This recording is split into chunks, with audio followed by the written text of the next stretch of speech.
Suwon has grown a lot since it was known as Hwasong. Now zillions come here.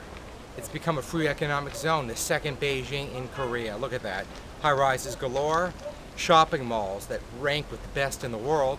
You can buy the chic dresses you find in London and Paris right here in Suwon.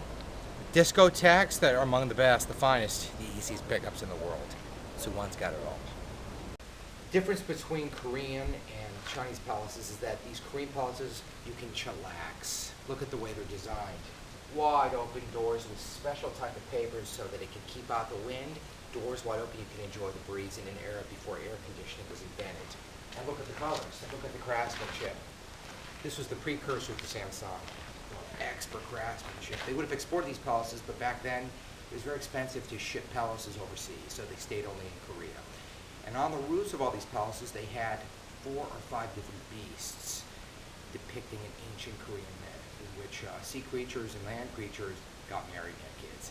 In 1789, when this was constructed, the area of Suwon, as we now know it, was known as Hwasong, and they accomplished a lot with this palace.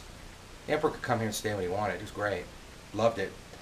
But when he wasn't around, they still made use of it. It just wasn't a vacant second home. The mayor resided here with his family, mistresses, kids, friends, family, so on and so forth. Enjoying the sights and sounds, smells of nature. I like to keep my feet warm, so I stick them in here, put some hot water. But back in 1789, this was the foundation of the underlying system that the Koreans were famous for. Yeah, they put wood here, lit a flame. The guy had to sit out here and make sure the fire didn't get out of control, but the heat circulated underneath the floors and kept people toasty warm out during the really Arctic cold Korean winters. A rice chest made out of wood. Great for keeping rice. A terrible way to get killed. King Yongjo had a son, Sado Seja. Now the guy was mentally ill. Today you'd stick him in an asylum. He'd get best medical care that money could provide. Back then though, Dad said, hey, my son's mentally ill, he's nuts, he's not going to be king, I'm going to kill him. He could have given him sleeping pills, that would be the humane thing to do. But no, the king stuck his son in one of these rice chests. Now, it's pretty tight fit, I can barely get in here, and then he shut the top, and the son suffocated to death. It's quick and efficient, but a very painful way to go. His last view would have been something like this.